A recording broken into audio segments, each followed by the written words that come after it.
First of all, Aaron Taylor and I would like to thank you for the invitation to speak today at the ICTs and Migration Conference, and we're quite sorry that we cannot be there to participate in person.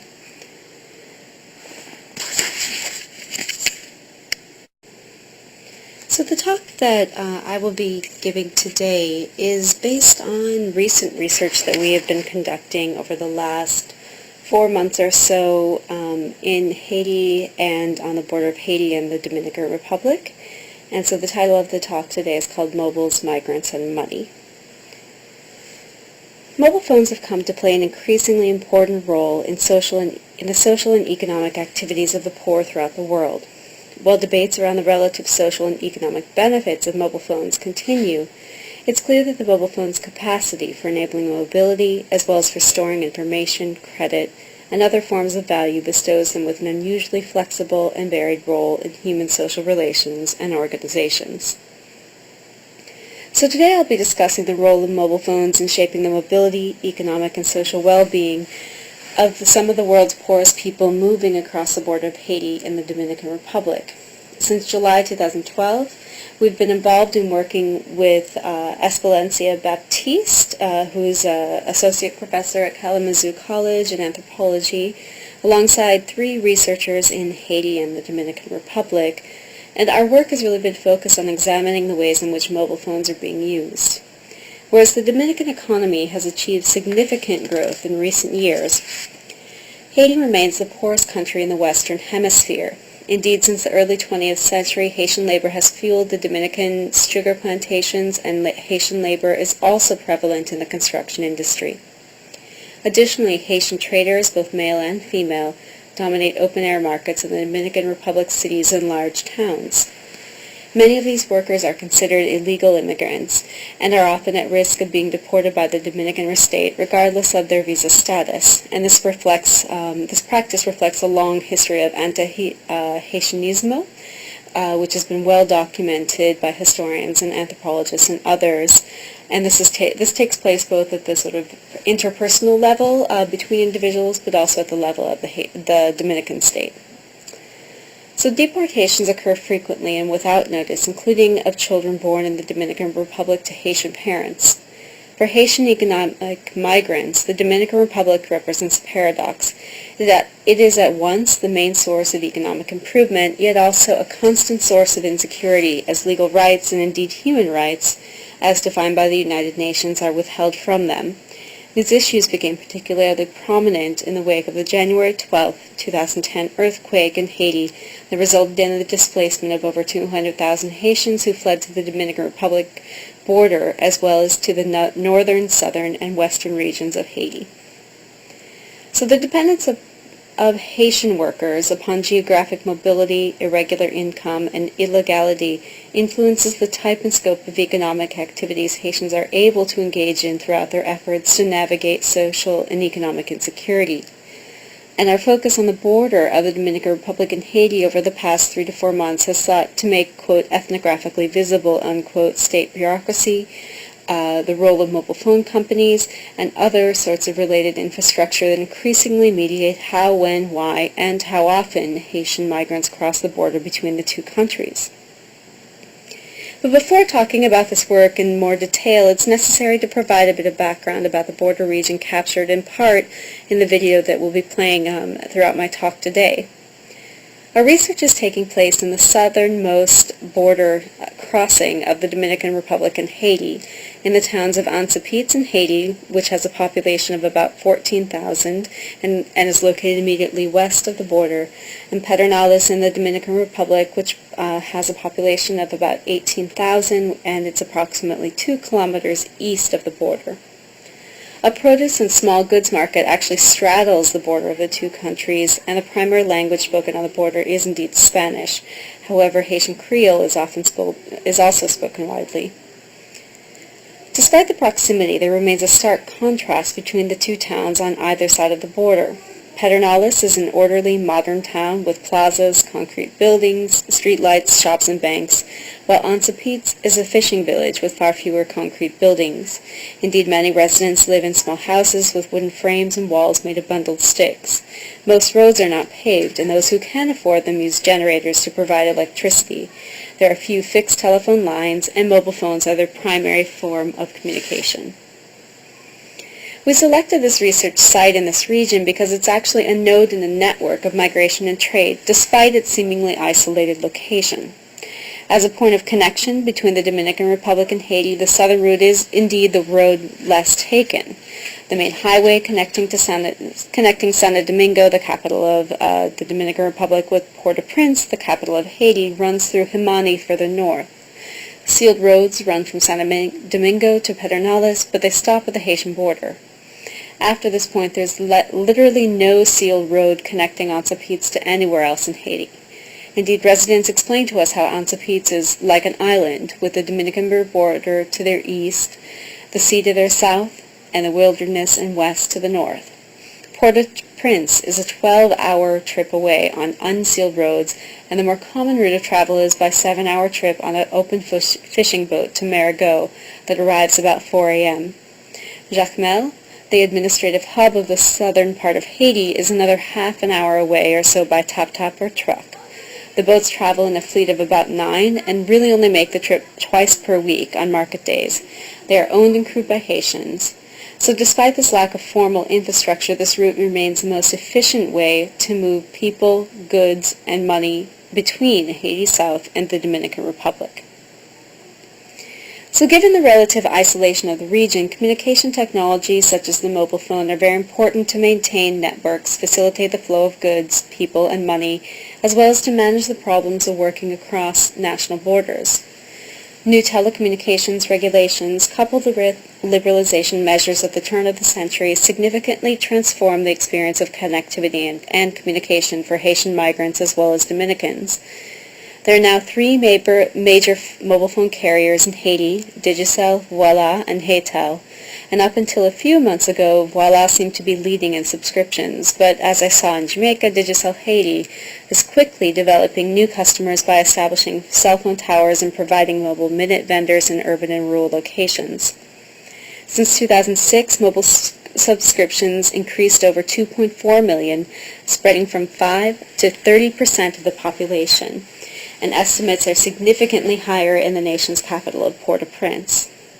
By contrast, the Dominican Republic boasts about 7 times more mobile phones than in Haiti, 7.8 million in fact, and 7 times more mobile phones than landlines, so 7.8 million mobile phones, with mobile penetration rates estimated at about 80.1% throughout the country.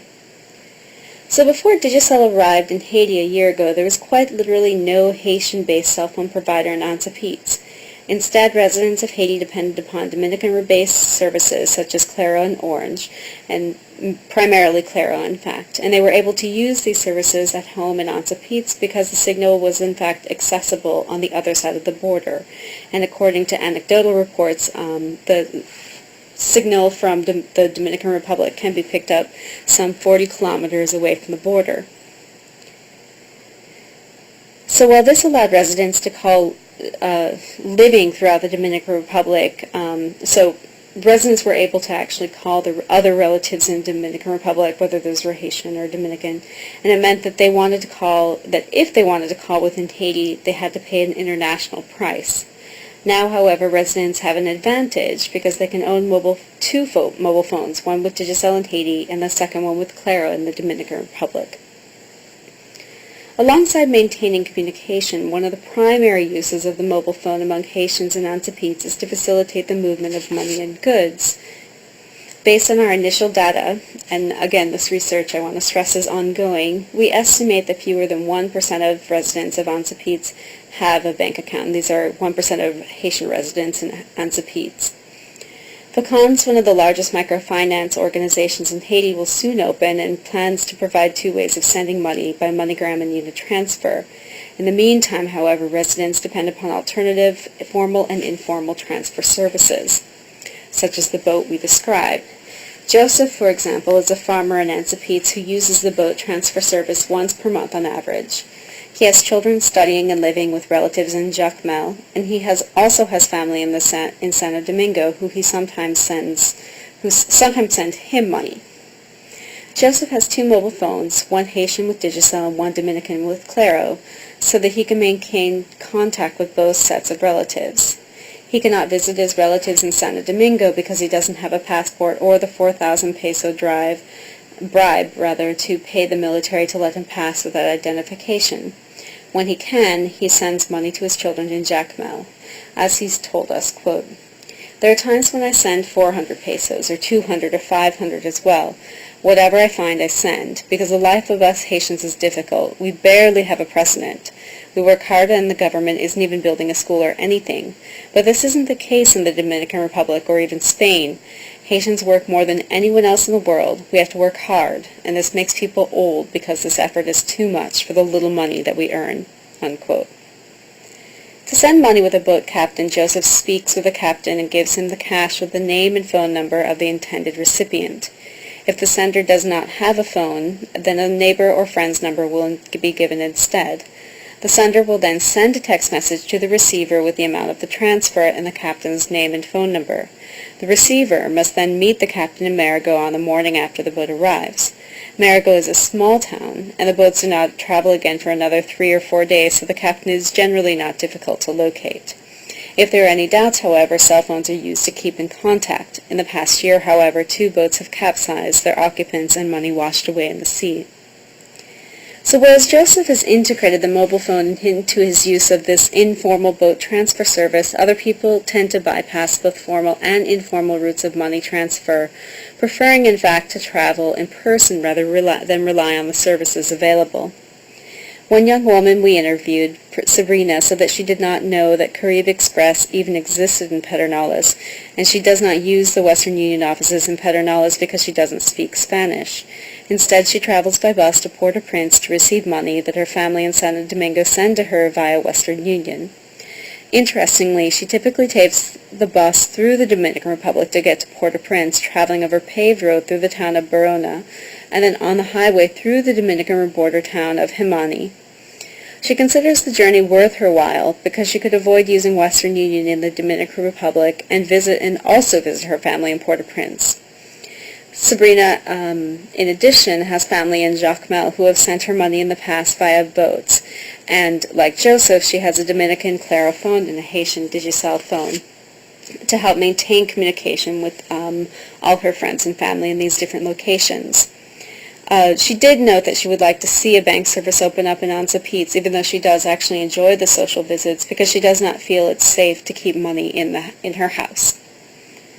So whereas Joseph and Sabrina have integrated mobile phone services into their social and economic lives and indeed value the connectivity it provides, still other people earn just enough money to feed themselves and their family.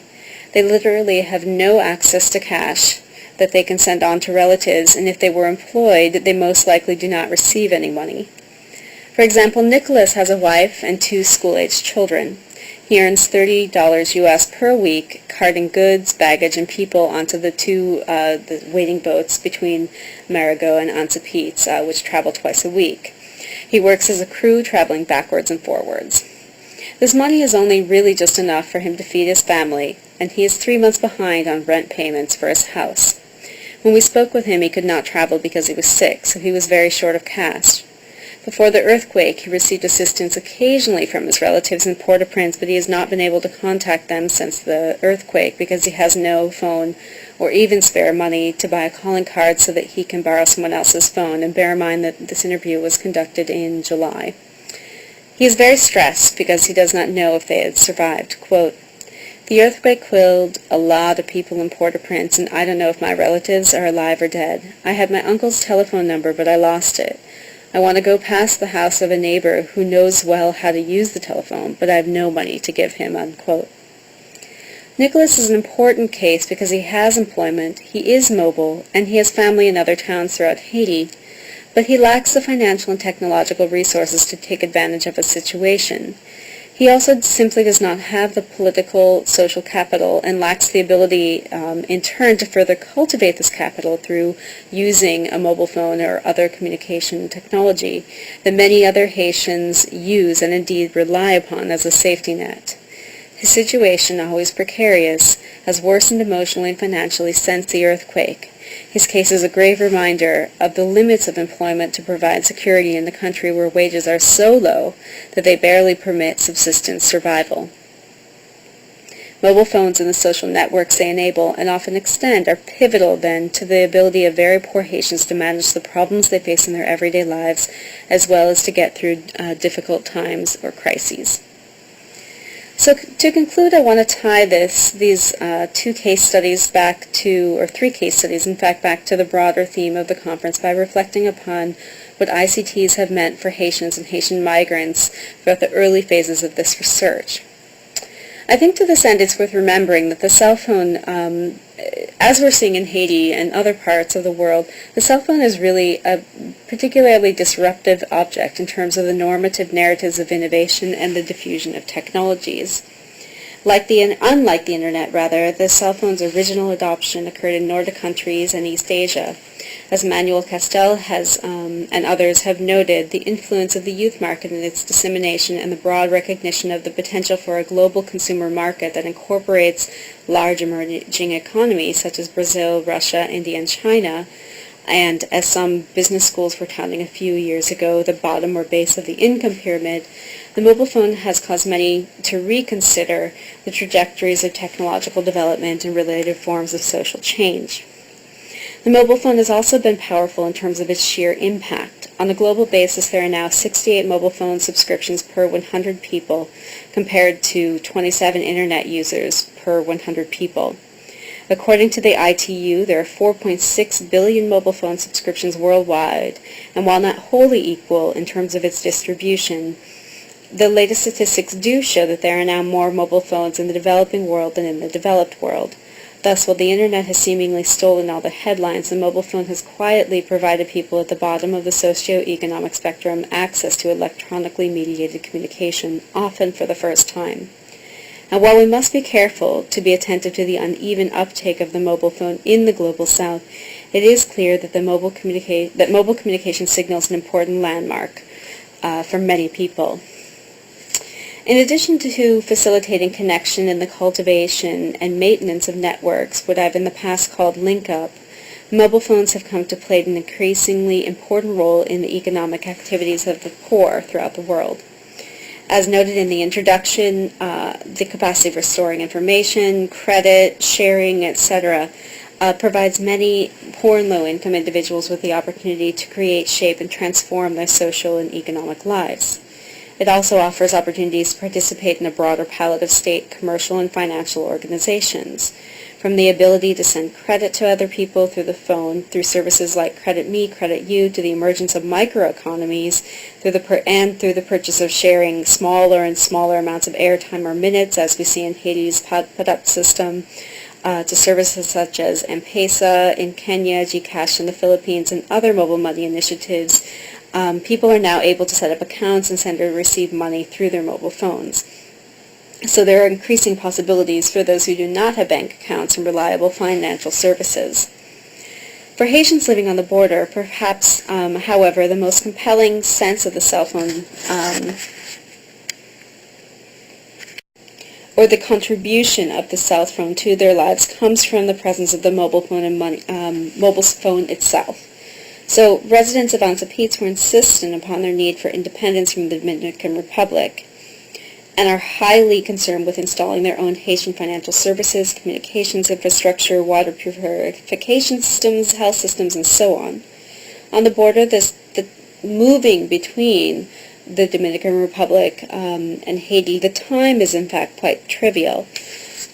But the bureaucratic, language, and cultural barriers associated with using Dominican services are significant. Haitians must have a Haitian passport to open a bank account, which is actually not an easy document to obtain within Haiti, and Haitians generally dislike using Dominican money transfer services because of language difficulties. and a range of other factors. Indeed, as noted in Joseph, Sabrina, and others' narratives, in Pedernales, people prefer Caribe Express over Western Union because Caribe Express is seen as, quote, more Haitian-friendly, unquote, or as, quote, trying to understand Haitians, unquote.